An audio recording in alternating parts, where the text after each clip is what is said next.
Jonathan, thanks for talking to me today.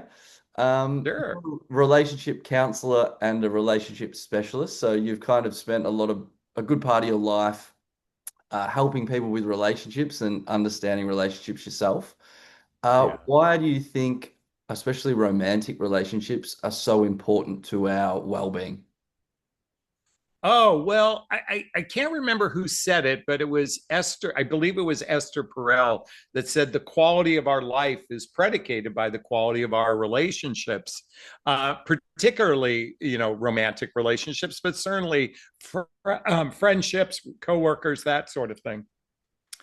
And what makes romantic relationships a little bit unique is that in most cases our biological drive to mate is designed particularly for us men to just spread our seed, but our environment today is more, if you want to have physical intimacy, you most likely have to be in a relationship. And I'm certainly excluding circumstances that are a little bit different.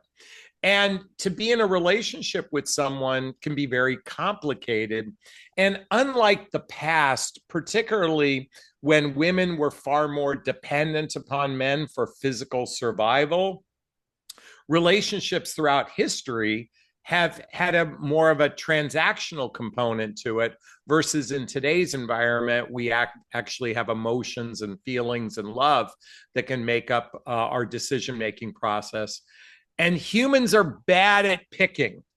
I mean, we're good at mating in the physical sense. Well, we might be good at it or not, but the Depends who you're picking talking to. for compatibility is where humans really are poor at it. And that's where I come in because I've studied it. And, I appreciate you calling me an expert.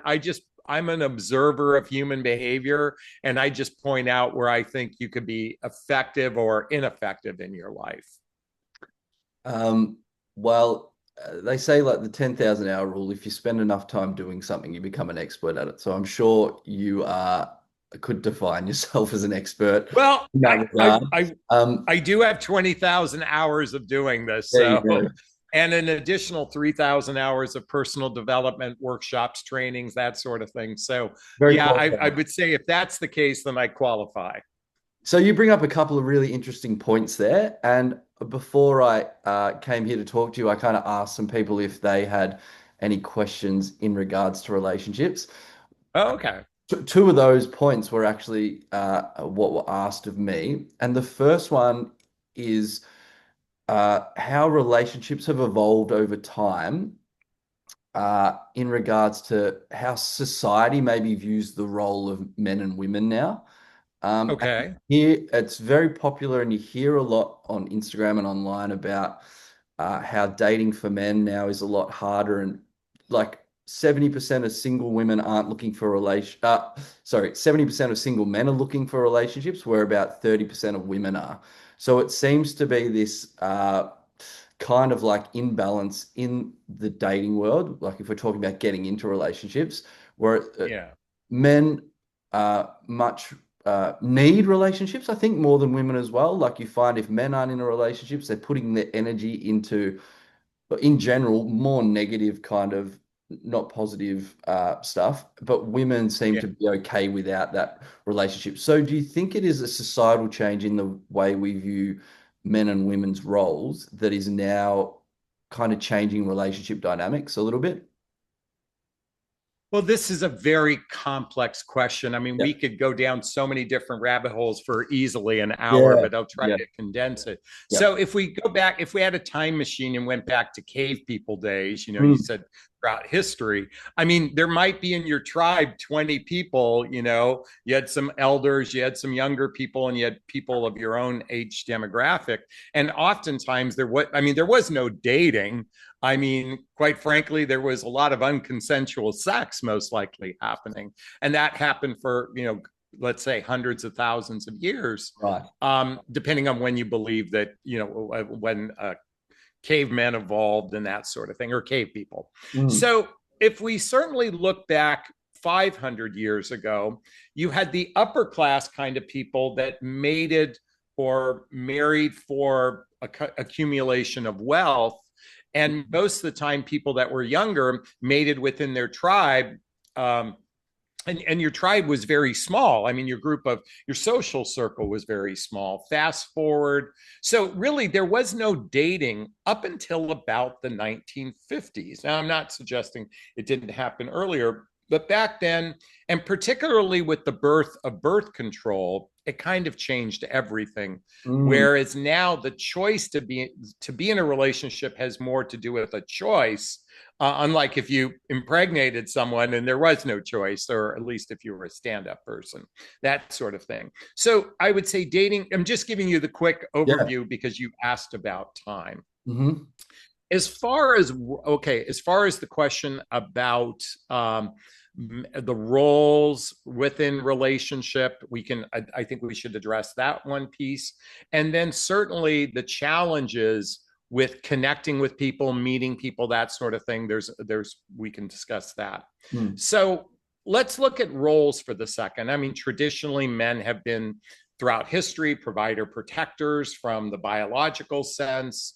Women were the nurturers, the gatherers, that sort of thing, going back in time. mm, With women's empowerment, which I think is a fantastic thing, that women are empowered to make their own choices, particularly their capacity to generate resources and that sort of thing.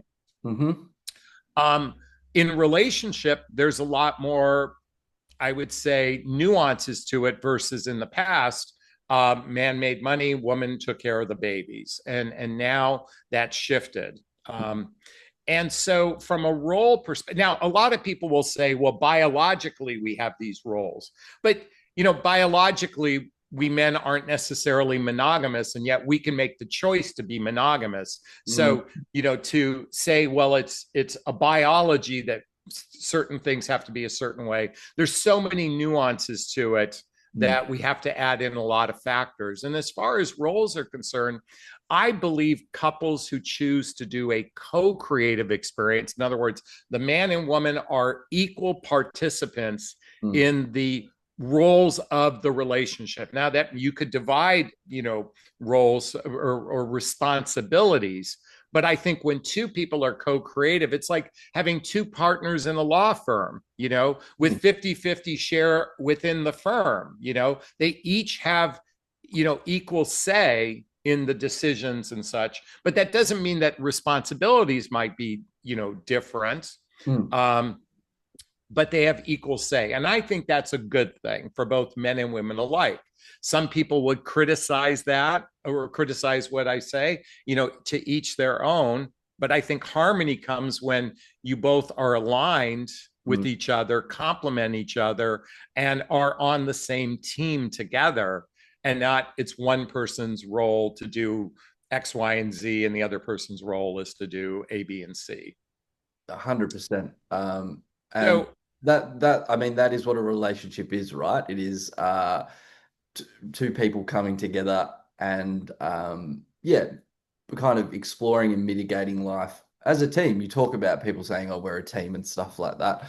Um, Yeah. So yeah, if we're here and you all, yeah, it invites the question, what's the purpose of our relationship? Like, yes, why are we doing this? 100%. Other than getting some basic needs met. And I'll be candid with you, a lot of men and women are deer in the headlights when that question is being answered. Mm, So what's the purpose of relationship? I believe to serve our individual highest and best, and doing it as a team. Now, coming back to your other question about the challenges we face in dating today. mm, Well, again, when we lived in environments where you only dated within your social circle, now our social circle, because of these devices, is crazy. the world, you Mm, know? And so there's this perception of a lot of options. And to some degree, we do have, tens of thousands more options than ever before. The question is, what's motivating someone to want to say yes to a date to you? I mean, I think it's important for men and women to look at what motivates someone to be interested in another person, mm, and really look inward and say, okay, online dating now represents 65% of how couples meet. yeah, Okay. Now Why? you're shaking your head like that's a bad thing. I think that's a fantastic thing. Oh, so no, I don't think it's a bad thing at all. I'm just, Okay, okay. it's a crazy stat where that wouldn't have existed 10, 15, 20 years ago. Yeah, okay. Thank you for that clarification. Yeah, I The, know. It's like, the change over such a short period of time in the way we find a mate, I find very fascinating and incredible.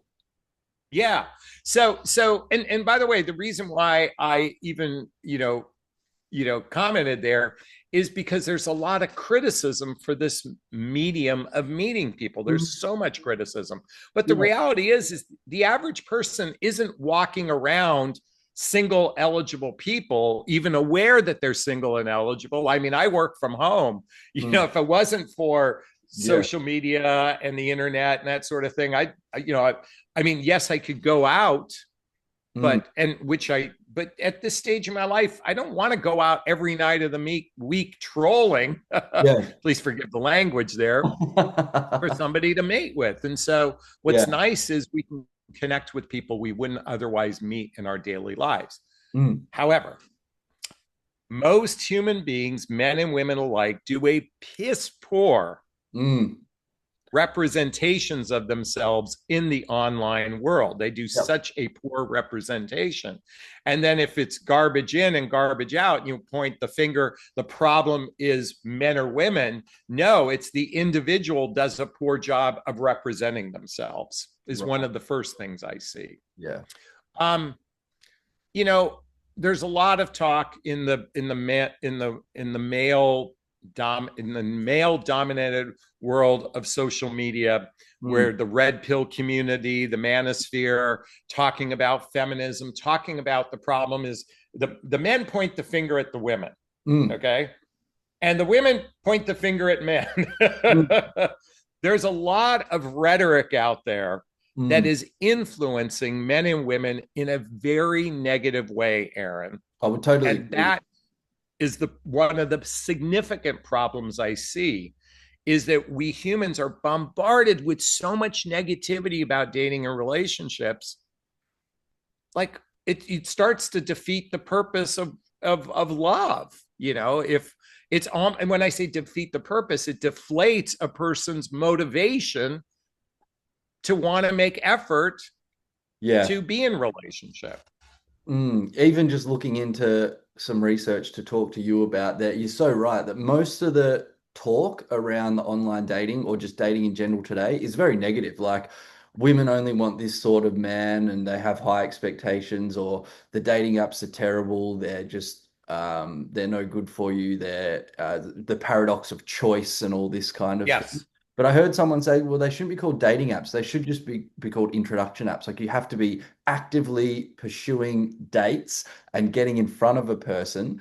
It is a tool to be used. You can't, just message someone on there and talk online for 2 weeks. Like you have to put yourself in front of someone to really understand what you like about them. Is it a good vibe and all that sort of thing? So I think you're totally right in regards to the rhetoric. Although I do think there is some truths in that it is much tougher to date and find a mate now due to maybe this paradox of choice, and also that relationships may seem a bit more disposable because you have a lot of other options potentially at your whim. Whereas, as I said, 15, Yeah. 20 years ago, you didn't have this app. So, as you said, you'd have to be out trawling to find a new. Yeah. Um, and you said that men are pretty bad in representing a couple of things. You said men are pretty bad at representing themselves online, or people can be. Um, Yeah. so I want to talk about that. And you also mentioned now, and I agree with you that like women are so much more empowered nowadays. But studies show that like women typically will look for three things in a man, and that is uh, kindness, Kindness. intelligence, and then most importantly, potential or your ability to provide resources. Sure. And I just wonder if now uh, with women empowerment and as we time goes on, it's only, women are only going to be more successful and have more opportunities to gain their own resources. Does that Yeah. affect, do you think that's directly related to maybe why single women are less inclined to want to date and maybe get in relationships now due to their ability to provide for themselves and they may not need a man for that? portion. Because I do talk to some girls, and one particularly that I've been talking to at the moment, just in regards to her troubles with dating, is that she feels Yeah. independent. She feels like she can provide for herself. So I say, like, well, then what is it that you really want from a relationship then? Like, if you don't need that, what is it that you're looking for? Yeah. So, and I want to segment the there's the 20 and 30-year-old population of human Yeah. beings. Then there's the 40, 50, 60-year-old. That's Yeah. my demographic.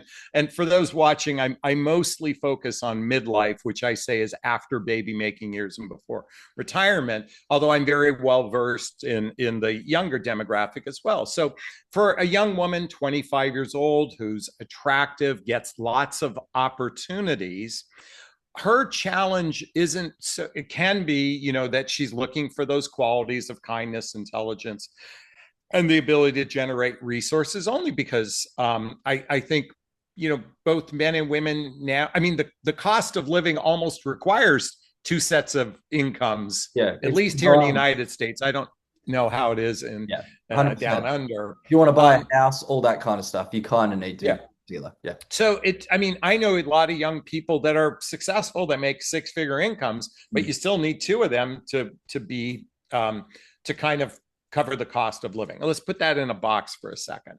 Mhm. So when a woman is getting lots of opportunities and she's getting this paradox of choice that you speak, in other words, it's difficult to make a choice when you have all these choices, then what oftentimes what oftentimes happens, it puts so much pressure on instant chemistry, instant attraction. I mean, and it has to be massive. Otherwise, it's not going to go to another date. Mm. So if there's even a remote like ick that happens or something, Yeah. because women have these opportunities, well, they'll go to the next. Okay. Hmm. Now that begins to shift after age 40, 50, and 60. While the opportunities are still there, there are more men swiping on women than the other way around. That does shift. So that can give you a false sense of, now this is going to sound like a judgment, Aaron, but a false sense of worth because you're getting all these options. Yeah, right. It's like pumping up the The ego a little bit. Yeah. So the challenges and this is the challenge with online dating. It's very static. You're making quick decisions based on a visceral feeling to even swipe. Then there has to be that instant connection. Otherwise, if there isn't, and it usually doesn't turn into anything. But here's the real dilemma, I believe. You know, Oftentimes when we have instant connection, it's an unhealthy, insecure attachment that's being birthed. And Mm-hmm. you're going to go down this ride with this person for could be weeks, months, or even years with the wrong person, because we human beings haven't evolved enough to understand. Very few people understand love attachment style. Very few people understand what's known as the imago, how we oftentimes choose people like one or both of our parents to Mm. relive a trauma, to heal from a trauma. A lot of humans don't understand this. Mm-hmm. But more importantly, where humans are really bad? Humans are bad at developing, really getting to know someone at a heart-centered level, Mm. getting to know someone at a level where you determine you're compatible with one another, and more importantly, getting to know someone where you have massive friendship. We are just bad at doing that. Mm. Okay. Mm-hmm. Because I will tell you, a woman could be with a man she may not be attracted on a dating app, but develops massive friendship with him, and she's overly attracted to him, and vice versa can happen as well. Mm. So these are where some of the challenges lie. But the problem is we're pointing the finger at feminism. We're pointing men are pointing the finger at women. Women are pointing the finger at, oh, and by the way, don't get me started on men. Men do a really piss poor job Mm. at working on their emotional IQ, Wow. working on their, mostly emotional maturity and relationship skills. Men do a poor job at this. Yeah. And so, a lot of men are struggling out in the dating marketplace. It's because I could jokingly say they have no game, but they have no emotional IQ is really their biggest issue. Yeah. And I And saw you raised your hand. Yeah, because that's me. Like I've had to, and I still need to do work on that. And I think all men do. And maybe it is like a generalization, and it can be seen as not sexist, but like just saying all men are emotionally. Oh, I was going to use the R word. That's not right, but like we're not emotionally as well developed and versed as women are. Is Well, pretty. well, well, we have to let's interrupt for a second for the men watching. You know, we may be poor at this, but women are no picnic at it either. You know, Yeah, just because, and yeah. I want to say this, and I'm going to irritate a few women, just Mm, because women have the propensity and this is going to sound like a judgment, they can vomit their emotions, mm, doesn't necessarily mean they're good at regulating their emotions, doesn't mean they're good at articulating their needs, wants, and desires in a yeah. way that can be seen, heard, and understood. This is a human issue.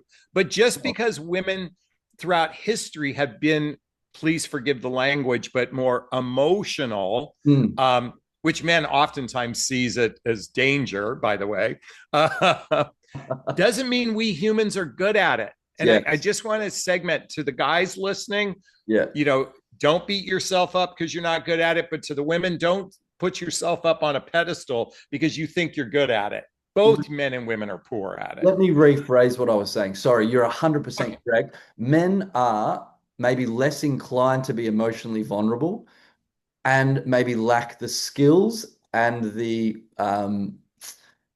skills to communicate their emotions, even if they feel like they do want to be vulnerable. So I was going to ask you, like, do you have some tips for men on how they can maybe become more Yeah. emotionally vulnerable in a relationship and communicate better?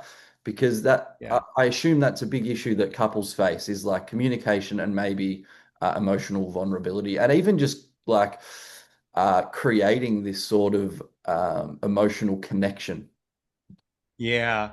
You know, I this is a great question. And yes, men have a tendency to be less vulnerable because we've been trained and educated or been told that, you know, vulnerability represents weakness and you don't want to be weak to the opposite sex. So that Masculine, could be all one that of the sort of stuff. reasons. And certainly we've been, but I will say that the younger generation, I have a son who's 29 years old, you know, I believe that's shifting for the younger generation versus my generation. Hmm. I think more younger people are in therapy, Mm, which is a great venue to start expressing yourself to somebody and learning about your if you're with a good therapist, you're true. identifying your feelings, you're articulating your feelings. Um, I think group therapy environments are great resources to learn. Yeah. I learned how to articulate my feelings within a group environment Mm, of both men and women. It wasn't, and I do a men's group and I do a, um, um, you know, heteros, I mean, a group of both men and women. yeah, right. And just to learn how to express myself. There's those venues, going to workshops, going to personal development workshops where you're encouraged to open up Mm, and communicate. Quite frankly, to the men listening, vulnerability is a sign of courage. It's not a sign of weakness. And now that doesn't mean you want to express every single fear that's coming up for you, yeah. but certainly you can express a fear and you only turn off the wrong person, by the way. Mm, If you speak sincere and from the heart, hmm. you can't say the wrong thing to the right person. 100%. Okay. Mm, Just know that the wrong person will run from you. And that's what you want. You want the wrong person to run away from you. yes. So those are a couple things. You know, journaling would be a great thing for men to do is really start writing down. I journal every day. By the way, for the guys, you can start using Chat GPT to journal with. It's a great resource, Yep. and start playing with it from that vantage point. Yeah. Yeah, I recommend, I'm a big fan of journaling. I just think it's a great way to sort your thoughts out and explore your mind. And probably if you're having issues in relationships, just getting it out on paper is a great Yeah. way to kind of see it and kind of help you figure things out. Um, Is that the biggest thing you see being like the cause of breakdowns in relationships, a lack of communication? Or what are some of the things that you see now that people are kind of struggling with most, and particularly men? What are men struggling with most in relationships? Yeah. So, again, coming back to emotional maturity and relationship skills, and within the context of relationship skills, I'm talking about, you know, good communication skills, being able to, first off, being able to identify what you're feeling and identifying a need, and then expressing it in a way that's compassionate versus confrontational. We humans do it more in a confrontational way than a compassionate way. So there's a great book men can buy, or women. It's called Nonviolent Communication by Marshall Rosenberg. Hmm. By the way, Aaron, it should have been titled Compassionate Communication. I Okay. recommend every man or woman to read this book so you can actually become better at identifying your needs, um, um, and then being able to identify your feelings and then express it in a way that is coming from a win-win perspective. Mm. What else can men do? We could, I know a lot of red pill will talk about focus on your finance, focus on your health, your physical shape, and all those things. Yeah, I mean, it's all, you know, there's nothing wrong with that. I mean, those are good things. Mm. But you could have the strongest, tallest, richest guy. I Mm. mean, look at Elon Musk is no saint when it comes to relationships. I mean, this guy, I believe, has had multiple relationships. Yeah, got 15 kids You with know, 15 different women or something like that, or 14 kids. yeah. So, and not that, I mean, but we could look at any celebrity or athlete, but these guys aren't necessarily any better at relationship. Mm. Um, I think but that's more important, increases your pool, right? Like if you're financially successful, you're in good shape, all those things will maybe um, open you up to a but here's broader the reality selection. But it doesn't allow for or mean that you are going to have a fulfilling, lasting relationship. Like, that there's no doubt about it. And yeah. the reality is 80% of the population, I can only speak for United States, makes less than six figures, Mm. So, and yet people are mating all the time that make 50 or $60,000 a year, or even $20,000 a year, Mm. and have happy relationships. Hmm. You know, I think where I see the biggest problem, when I say the word biggest problem, one of the challenges Yep. is we are not in an environment where we can spend enough time together to build a core friendship with a person. Okay, Mm. a core friendship. Hmm. And because we have this accelerated need to move from point A to Z, Mm. both from a physical standpoint, but to develop friendship. And also, we have a very emotionally wounded population. I'm God, my son will kill me for saying this, but I look at the last 4 or 5 women that he's tried to form a relationship with, and these are young women who Mm. were traumatized in their childhood. I mean, given that, most children today are byproducts of divorce, and there's an emotional trauma that comes with divorce, Hmm. or so we have a very wounded population of humans trying to mate. And boy, it makes it tough when you haven't done the inner work to heal your childhood wounds and your traumas that cause you to have negative patterns, limiting beliefs, fears, attachment issues, insecurities. Boy, we're dealing with a lot of nuances that, I mean, in some ways, it's like when you see two people fall in love, that's like the broken clock. Mm. And I don't mean to laugh at that, but that's the reality. And so here's my invitation for everybody. As much as you want a relationship, the most important relationship you're ever going to have is the relationship with yourself. Focus on that relationship before you enter into a romantic relationship. Yeah, I was having a conversation with a girl last night, and she asked just some questions around her current situation and how she's struggling to find someone.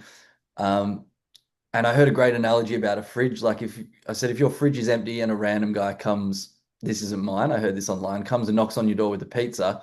you're hungry, you need some food, you're gonna be like, all right, come in, let's eat. But if you've got a full fridge, you've got a home cooked meal there, and some random dude rocks up, you're gonna be like, no, I've got food and I'm okay. So you're so right. Like you're good, and this is for guys as well. If you have a good relationship with Yeah. yourself and you know yourself, then you know what you need and want from a partner a lot more than you would if you're coming from a depleted state where it's like, I'm going to take anything to fill me up. So I think that's a great Yeah. point. And with all the trauma and stuff that people are carrying, that skill of communication is so important then because you are able to articulate what you're feeling and maybe your fears and what's happened in the past and then just cultivating that friendship like trust and honesty.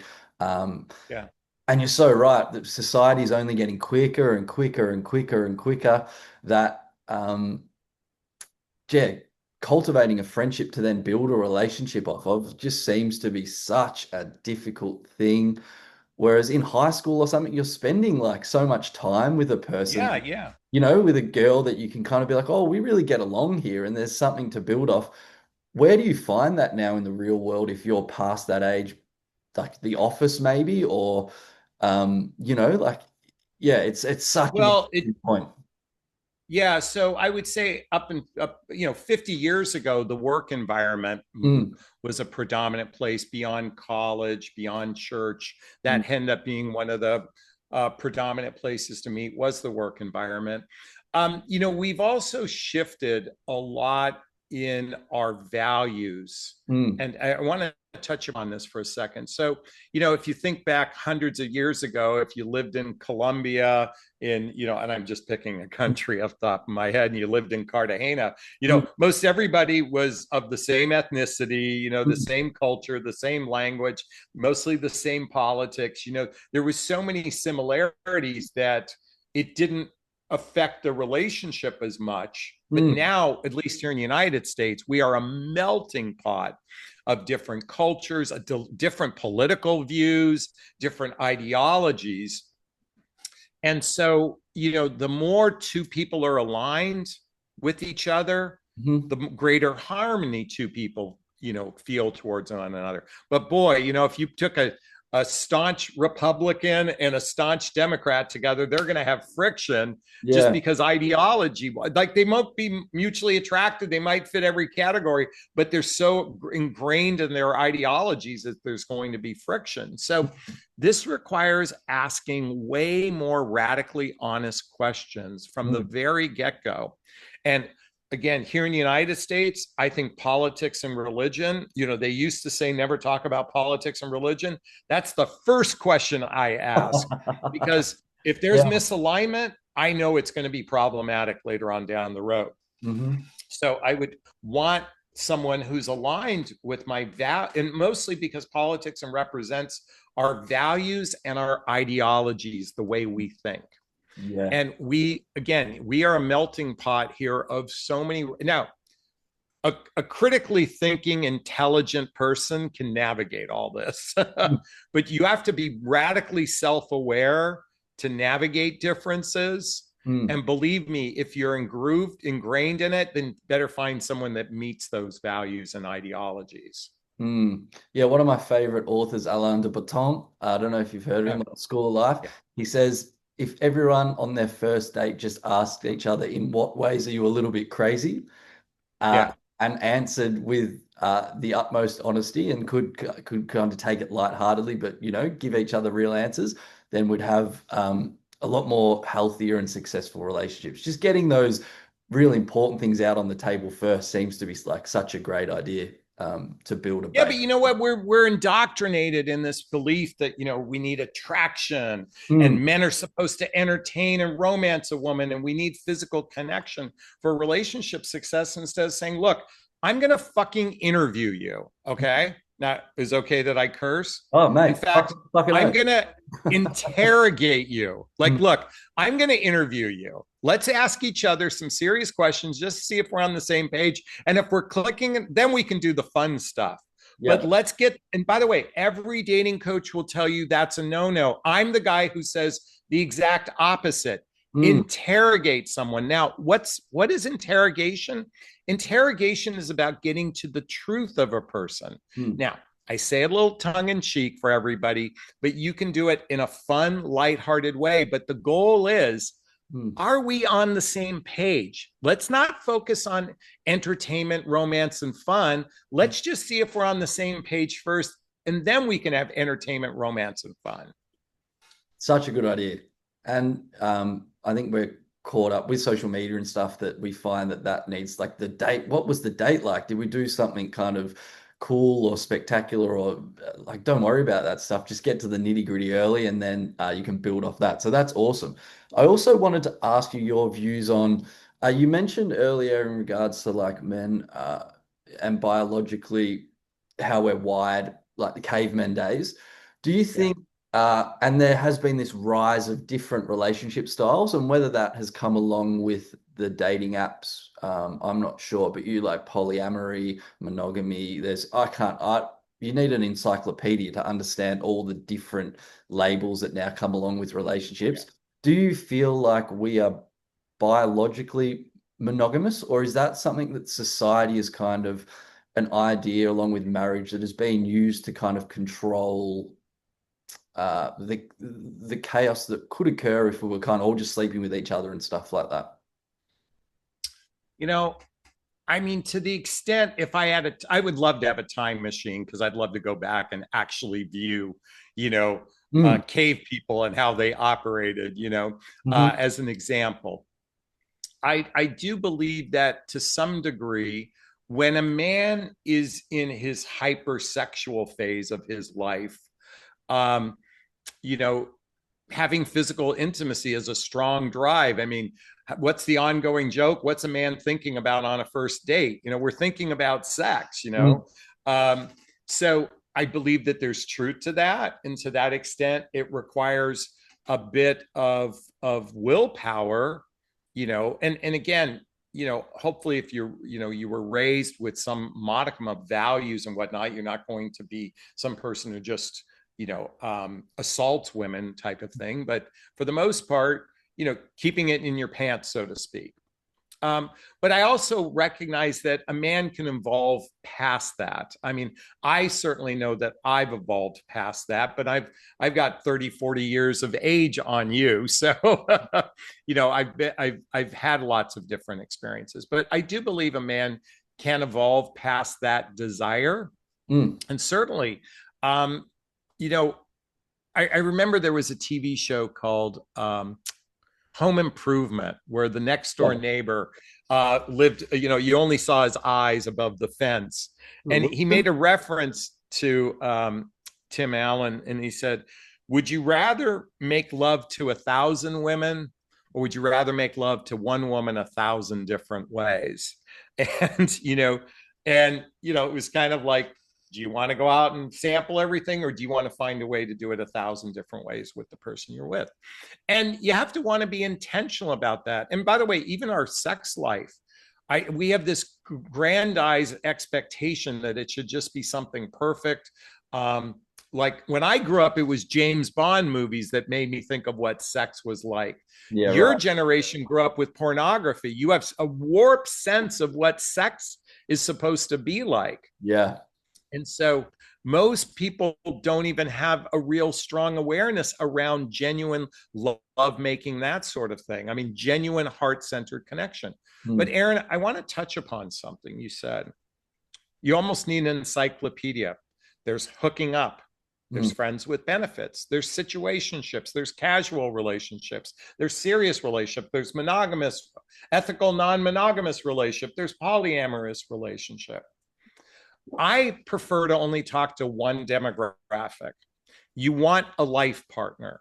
You're Mm. very crystal clear on a life partner. Yep. Because when you're crystal clear you want a life partner, then the way you go about the dating process is so different than when you're in those other phases of your life. Got you. And so that's the demographic I speak to, both men Oh. and women. Mhm. Do you have a long-term mating strategy, or do you have a short-term mating strategy? Mm. And if you have a long term strategy, then you operate completely differently. Yeah.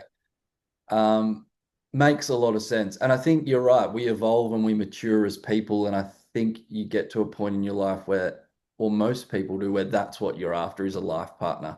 Like you move, obviously everyone moves through phases. And But here's the thing, Aaron, if you're not committed to commitment, if you're going in going, well, I'll believe it when I see it. I'll believe it when I see it. In other words, like when I see it, I'll make a decision. mm, I'm suggesting to men in particular, go in crystal clear with the mindset is I want a life partner. mm, Now, you have to kind of decide what is the purpose of a relationship? Like, what does this look like?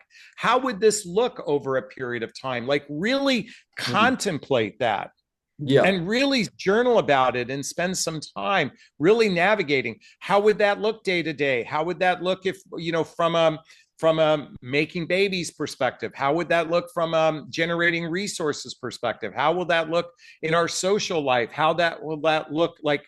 Really give some serious forethought, because most of us are fucking winging it. We Mm, just have this we operate, and I'm guilty of this, so that's why I say we humans operate on such a fantasy mm, approach to relationships. It's almost a vanity based approach. It's vanity, yeah. built on fantasy.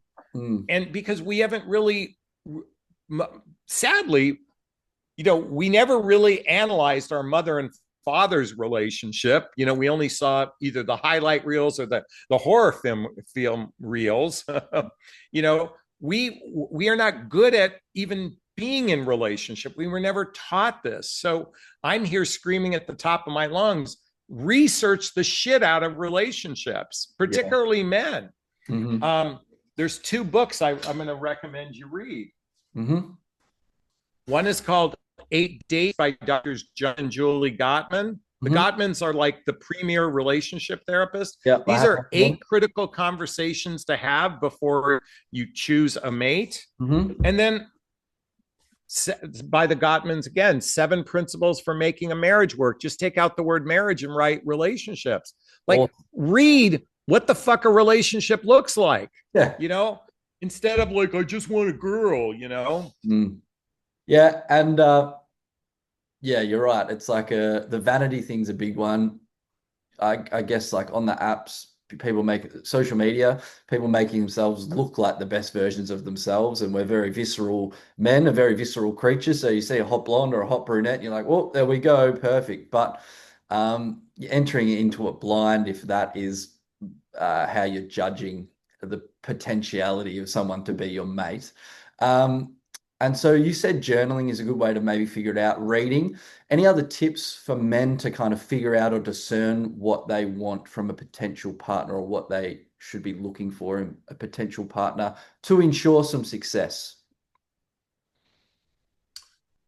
Um, I was just about to say what not to do. Yeah, all that. Stop watching content that's negative. Yeah. Stop watching content that feeds the wrong wolf in your life. Mm, Start focusing on, this is cheesy as it's down. Start studying um, love attachment style. Start studying, maybe go to therapy. I said all these things, but what therapy. would I um I'm trying to give you one encapsulated answer that would be Oh, like an aha, but I can't think of one right now. sorry, I think all of Um, those are great. Like, I think the therapy thing is huge for blokes just to, as you said, get the communication, the ability to be yeah. vulnerable down pat. I think that is the number one. I'm a big, But I push therapy as much as I can to anyone I talk to, and especially for guys. so here's the other thing. A lot of young men in particular are so down on themselves and they have been sold a bill of goods, particularly the incel generation, the incels and that sort of thing. They've been told that they're literally are not, they're worthless. Mm, Working on your individual self-esteem, and if you stop watching the negative rhetoric and start paying it, and not the stuff that somebody's trying to sell you on their coaching program or lose weight or all this stuff. I'm talking about start cultivating an attitude of like, I am an awesome fucking person. yeah, Start cultivating what I wrote about. So I wrote a book called What the Heck is Self-Love Anyway? A awesome. journey of personal development, self-help, spiritual work. But here's a book. It's It's called Love Yourself Like Your Life Depended Upon It. Love It's it. 60 pages. It'll take literally 20 minutes to read this book. Awesome. Okay. Hmm. I want every guy who's listening to this and watching this start cultivating an attitude that you are awesome. Stop listening to the rhetoric that says your odds are dismal. Okay. Mm. Because guess what? If you just, I mean, literally by making this one shift, you just quadrupled, tenfolded, hundredfolded, thousandfolded your odds Mm. compared to everyone else. If you just make this one shift to begin to focus on loving on yourself and your self-esteem that you like. And when I say self-esteem, just believe that it's possible. That's it. But if you can get to a place that you know it's possible, like you know in your bones, you're going to meet someone, Mm. it's just a matter of like the next click or whatever. If you can embody yourself in that knowledge that I know an amazing relationship exists, the more you believe that, the odds exponentially increase. The more you focus on the negative rhetoric, you're fucked. Basically, I'll just tell you, you're fucked. Yeah, I love it. And that red pill shit, like the Andrew Tate stuff, is such Yeah. fake bullshit confidence that I don't think it helps anyone. You're right. Like if you truly work on yourself and love yourself, it is a natural confidence that women will be attracted to.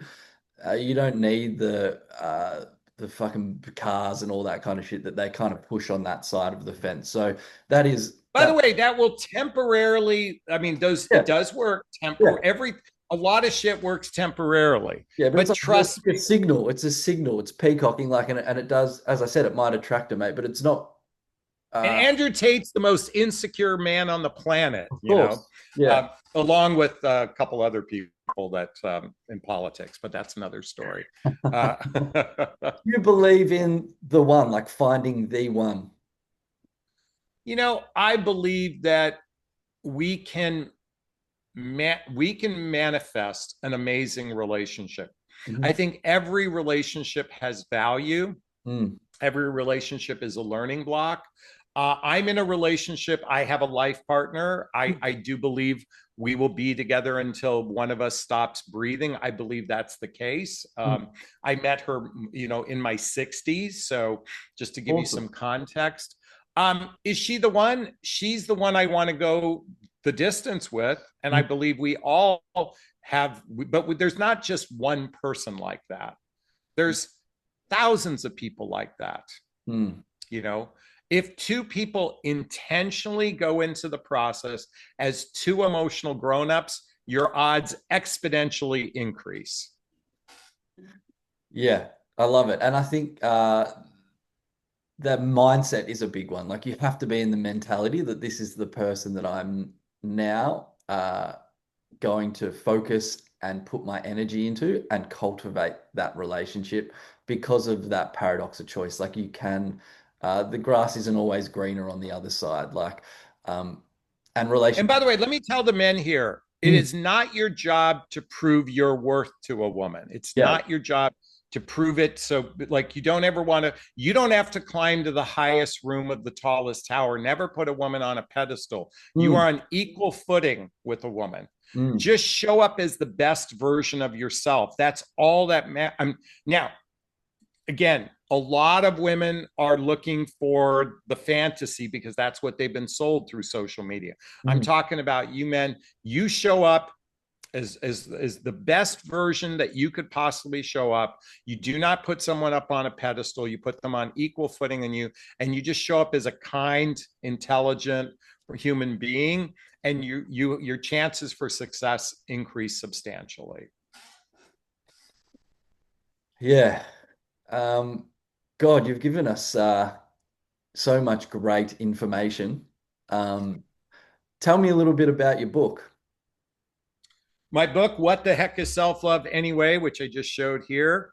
Um, it's really a simplistic version. It's not a dating and relationship book. It's just some simple principles to begin a process of personal development, self help, spiritual work, and even I recommend therapy for people to begin the process of loving yourself.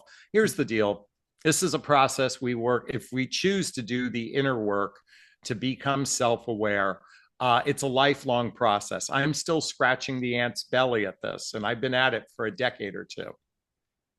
But the more we cultivate some real, genuine emotional maturity, relationship skills, self-awareness, life is just is a lot more joyful. Mm. You know, you're not, and that doesn't mean you're not going to have bad times. It doesn't mean you're not going to have fear, and it doesn't mean you're going to have bad things that, happen, but you're going to find a lot more peace and contentment and joy when you cultivate a self-love practice. Mm. So would you say that you find the most successful relationships that you come across two people that are both have done that work and are sure of themselves and have that self-love? Is that like the recipe for a good relationship? I think it puts the odds a heck lot more in your favor, preferably two people that have Mm. massive friendship, Hmm. two people that have amazing romance and intimacy. In other words, they have that a physical, emotional connection along with the flirtation, everything goes with it. And they've developed a grounded partnership. In other words, we are in it to win, we are in it as a team. Mm. Okay. If, hey, one of us falls down, the other one's there to help us out. If someone is feeling fear, the other person steps in. And even when you hit a bump in the road, you don't bail. Mm. That's what grounded partnership is. When you have those three things, I believe that's keys. That's at least, along with a cultivated self-love Mm. practice, your chances for success increase exponentially. Awesome. And before I let you go, you mentioned that bump in the road thing. There's a lot of talk online about icks and red flags. Yeah.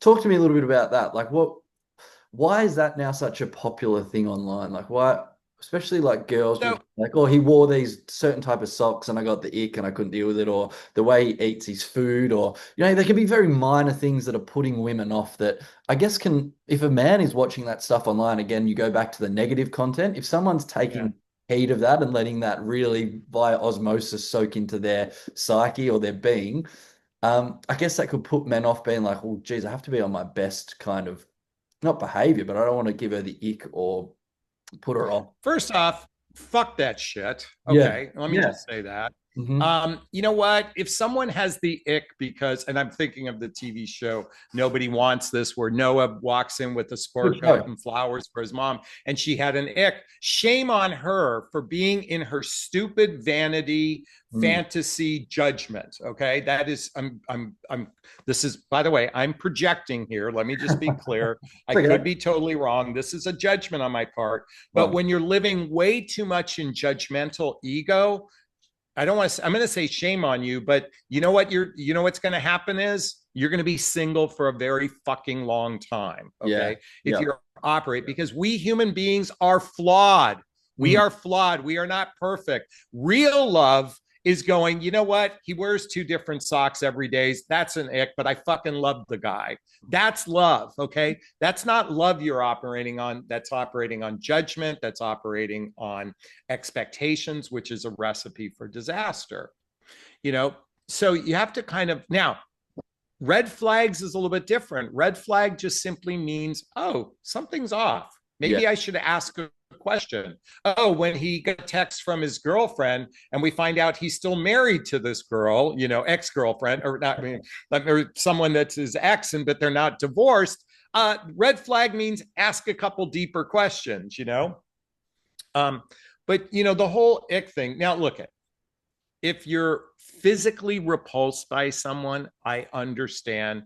Yeah. If you don't think you could ever be physically intimate, that's an ick worth walking away from.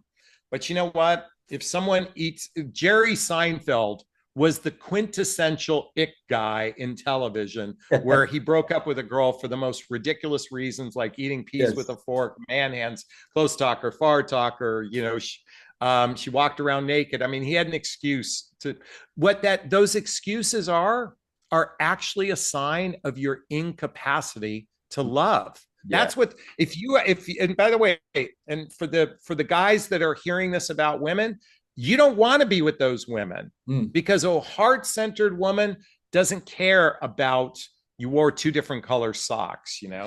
Yeah. Love should transcend all of that. If it's true love, if it is built off a great foundation, You know what, though? If you start with love in your heart before you ever meet someone, you have a greater chance of success when you start with love in your heart. yeah, yes, Because you don't really know, it takes a little while to know if you're really compatible and all that stuff. But when you sure. start with love in your heart, it puts the odds way more in your favor. I love it. Thank you so much for talking to me today. So, just quickly recapping, build a good friendship, work on a solid basis of a friendship, a good foundation, Yeah. work on loving yourself. Yeah. And then through things like therapy and journaling, work on your communication skills and maybe your ability to communicate your vulnerabilities.